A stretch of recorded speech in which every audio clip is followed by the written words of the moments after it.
I should have paid attention the first time she smiled too hard while suggesting we sign a prenuptial agreement for peace of mind. The way she said it, light, teasing, almost playful, made it sound harmless, like she was joking about insurance policies and rainy days. At the time, I admired her practicality. Now I recognize it as the first tremor before the collapse. My name is Marcus Ellington. I'm 46 years old, and over the last 15 years I built 4 high-performance training studios across the coastal corridor from nothing but a leased warehouse, second-hand equipment, and an obsession with discipline. We serve over 3,000 active members. The brand carries weight. The revenue is steady. I'm not a billionaire, but I'm stable in the way that attracts opportunists if you're not careful. Vanessa Corbin was 42 when all of this happened. She managed digital marketing for my main location and occasionally led specialty conditioning classes. Charismatic, strategic, the kind of woman who could command attention without raising her voice. We dated nearly 4 years, engaged for 10 months. The ceremony was scheduled for a Sunday afternoon in late spring. Intimate but elegant. 80 guests. Nothing extravagant, just curated. The night before that ceremony, I was downstairs in the house I had purchased 2 years earlier, the one she decorated and treated as hers, preparing a surprise breakfast spread for her bridal morning. Cinnamon brioche French toast, imported preserves she loved, dark roast coffee steeping slowly. I even carved strawberries into little hearts like some fool who believed romance could be handcrafted. I remember balancing the tray carefully as I walked toward the staircase, feeling proud of the quiet devotion in small gestures. That was when I heard her voice drift through the partially closed bedroom door upstairs, thick with champagne and mischief, amplified on speakerphone. She was laughing in that exaggerated way she used with her closest friends, the one that suggested secrets were being exchanged. I paused on the third step when I heard another man's name, Adrian, a name I recognized from early stories about her 20s, a relationship she described as wild but immature. I hadn't thought of him in years. I told him to come by tomorrow afternoon, she said between giggles. I went through all that trouble waxing for him, so he better not flake again. The room on the other side erupted in shrill laughter from her bridesmaids. Someone asked if I knew. She answered instantly, "Please. Marcus will be distracted with his trainers and whatever nonsense his brother planned. I'll have my nostalgia moment, then we'll smile for photos and everyone will think it's a fairy tale." The tray in my hands felt suddenly weightless and impossibly heavy at the same time. Butter was sliding off the warm toast. My mind tried to reject what my ears were delivering, like a processor refusing corrupted data. This was the woman who cried when I proposed under string lights on a cliffside overlook. The woman who said loyalty was her highest value, and she was casually planning an intimate reunion with a former lover hours before marrying me. I didn't storm in. I didn't confront her. I stood there long enough to hear them transition from discussing body hair to cocktail themes. Then I walked back down slowly, placed the untouched breakfast on the marble counter, and watched the strawberries bleed into the syrup. I have always believed that emotion is information, but action is power. So instead of exploding, I began moving. The first call went to my attorney, Gerald Whittaker, who had drafted our franchise expansion agreements and the prenuptial contract Vanessa had insisted we formalize for transparency. I told him to activate the infidelity intent clause immediately and initiate protective measures before sunrise. He asked if I was certain. I said I was. The second call was to my property security company to schedule an emergency rekey and digital access reset at dawn. I authorized triple overtime. The third was to the event coordinator overseeing the ceremony venue, voicemail only. Cancel everything. Invoice legal counsel. Do not contact Vanessa under any circumstances. After that, I accessed our shared financial dashboard and froze the joint planning account pending review. I transferred critical documents from the cloud drive she had administrative access to and removed her permissions. I texted my operations director to prepare for temporary absence messaging across all studio channels. Every move was calm, methodical. By 11:18 p.m. I had packed a duffel bag, left my engagement ring on the dresser beside her sleeping form, and stepped out into the night without a note. No explanation. No argument. Silence is sometimes louder than fury. I drove to my longtime friend Dominic Hale's condo across town. We've known each other since we were 19, back when protein shakes were a luxury and ambition was our only currency. He opened the door half awake, but the second he saw my expression, he stepped aside without question. Inside, I told him everything: the overheard conversation, the laughter, the casual cruelty of it. He listened without interrupting, jaw tightening progressively. When I finished, he exhaled hard and admitted something that made the air even heavier. About 8 months earlier, Vanessa had approached him at one of our studio holiday gatherings while I was speaking with a supplier. She cornered him in a hallway, complimented him in ways that crossed lines, placed her hand on his chest, and implied she sometimes felt underappreciated by my focus on expansion. He shut it down immediately. He never told me because she backed off and pretended nothing happened.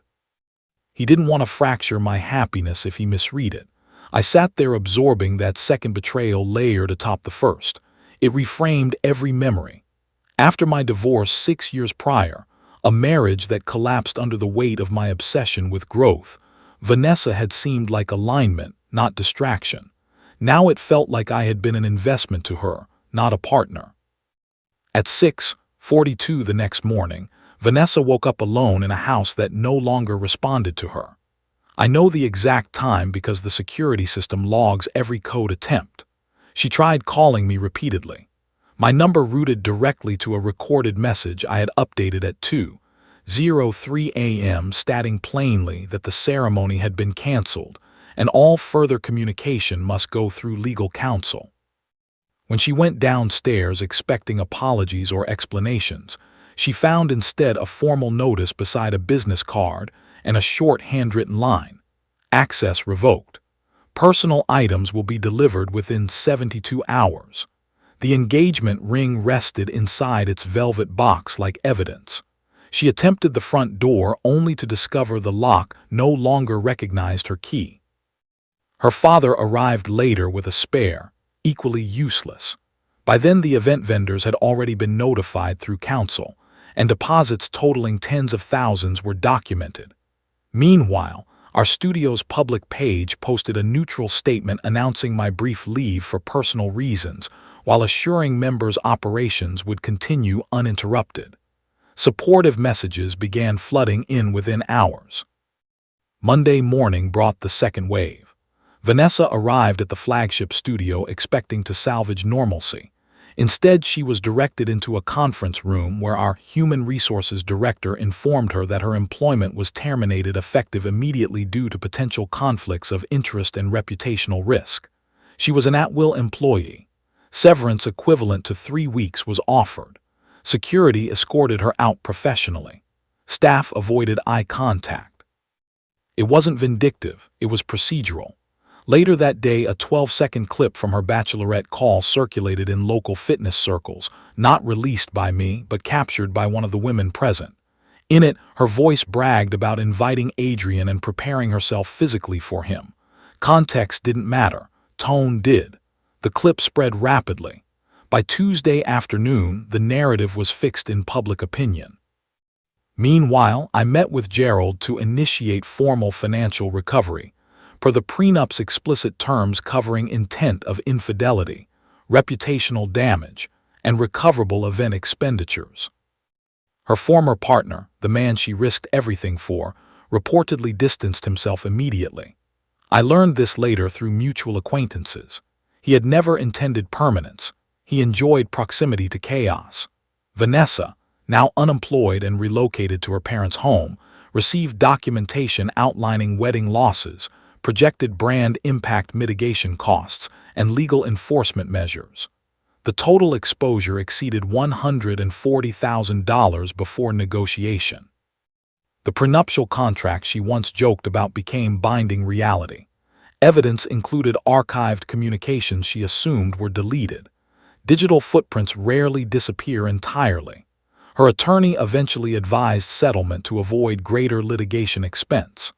A payment structure was proposed and later accepted, reducing the amount in exchange for non-disparagement and permanent no-contact provisions. During that same period, membership inquiries at our studios unexpectedly increased.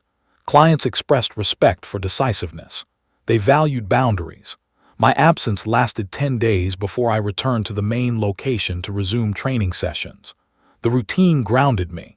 Discipline restores equilibrium faster than rumination. Dominic later introduced me to his cousin Alina, a pediatric rehabilitation specialist who worked with adolescent athletes recovering from injury. Our first interaction was unremarkable in the best way: no performance, no manipulation, no strategic charm, just conversation. It was disorienting at first to engage without subtext. Peace often feels unfamiliar after volatility. 3 months after the canceled ceremony, I donated the majority of what would have been spent on the wedding reception to a youth strength development initiative partnered with our studios. The announcement was modest, but it resonated. Children who otherwise lacked structured training access received equipment and coaching scholarships. The narrative shifted from scandal to contribution. Vanessa relocated out of state shortly after finalizing settlement terms, seeking anonymity. I did not inquire about her circumstances. Closure had already occurred the night I chose silence over spectacle. Nearly a year later, an email arrived from an unfamiliar address containing an apology. She acknowledged chasing validation from men who offered intensity over integrity. She mentioned therapy, accountability, regret. I read it once, then archived it. Apologies can recognize harm, but they do not reverse consequences. When Alina asked if it affected me, I answered honestly, not in the way it once would have. Betrayal clarified something essential. Stability is not built by passion alone, but by character demonstrated when no one is watching. The night before my wedding taught me that listening to discomfort early prevents devastation later. I lost a ceremony.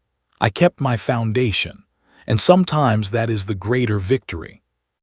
The months that followed did not unfold with dramatic confrontations or cinematic revenge, but with something far more enduring structure. My mornings returned to their disciplined rhythm: 4:45 a.m. alarm, black coffee, 40 minutes of mobility work before the first client arrived. The studios thrived not because of the scandal, but because systems were strong long before it. Trainers showed up. Programs delivered results. Community deepened. I invested more time mentoring junior coaches, tightening operational protocols, expanding corporate wellness partnerships that had been sitting in proposal drafts for nearly a year. Focus became my therapy. I realized how much emotional bandwidth I had unknowingly been allocating to maintaining Vanessa's moods, soothing insecurities, and balancing my ambition against her need for constant reassurance. Without that undercurrent, my energy redirected cleanly into growth. Within 6 months, we opened a 5th performance facility in a neighboring district, something I had delayed during wedding planning. The launch weekend exceeded projections by 22%. I stood in the center of that new training floor watching members move through circuits under bright industrial lights, and it struck me how close I had come to legally entangling my life with someone who viewed commitment as flexible entertainment. The contrast between what I built and what she gambled felt stark, not triumphant, just clarifying. Alina's presence developed gradually, almost imperceptibly. She did not rush definitions or future planning conversations. She asked questions that required reflection rather than reaction. When I spoke about expansion strategy, she listened with curiosity rather than competition. When I admitted my previous marriage failed partly because I equated provision with presence, she didn't weaponize the confession. She simply said awareness is a better foundation than denial. That sentence lingered.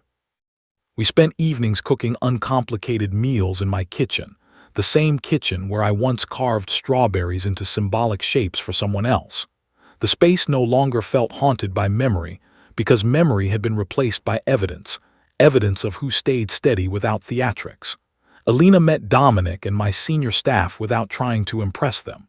She volunteered at the youth program without broadcasting it online. Stability, I learned, is quiet. It doesn't announce itself through grand gestures. It accumulates through consistent alignment between words and actions. Financially, the settlement payments from Vanessa began arriving on schedule through automated transfer. I never looked at them as victory installments. They were simply enforcement of an agreement she once insisted upon. Gerald handled all communication through intermediaries. The non-contact clause functioned effectively. On the rare occasion I wondered what she might be feeling, it was abstract, detached from longing. I heard through industry channels that she struggled to re-establish credibility in her new city after the video clip followed her digitally. Reputation, once fractured publicly, rarely resets completely in professional ecosystems built on trust. There were rumors she took contract-based marketing work under a different surname. I did not verify them. My responsibility was forward momentum, not retrospective monitoring. The lesson was internal. Charm is not character, and attraction is not alignment. That distinction reshaped how I evaluated every relationship moving forward, personal and professional alike. At the one-year mark of what would have been our anniversary, I scheduled a strategic retreat for my executive team instead of marking the date privately. We reviewed performance metrics, community outreach impact, and long-term acquisition possibilities. During a break, one of my trainers, a former collegiate athlete, thanked me for modeling boundaries. He said watching me handle the canceled wedding without public mudslinging shifted how he viewed self-respect. That comment resonated more than any supportive social media message ever could. Influence is rarely about speeches, it's about decisions observed. Later that evening, Alina and I took a quiet walk along the waterfront near my home. She asked if that date carried weight. I considered the question carefully before answering. It carried information, I said. A reminder that instincts deserve earlier attention. She nodded, squeezing my hand gently, not demanding deeper sentiment. That was her way, presence without pressure. Professionally, I began integrating relationship integrity workshops into our leadership development track for senior staff. Not romantic advice, but decision-making under emotional stress. I spoke candidly, without nomming Vanessa, about the cost of ignoring red flags because outcomes appear inconvenient. I emphasized that delayed confrontation compounds damage. Attendance was voluntary, participation exceeded expectations.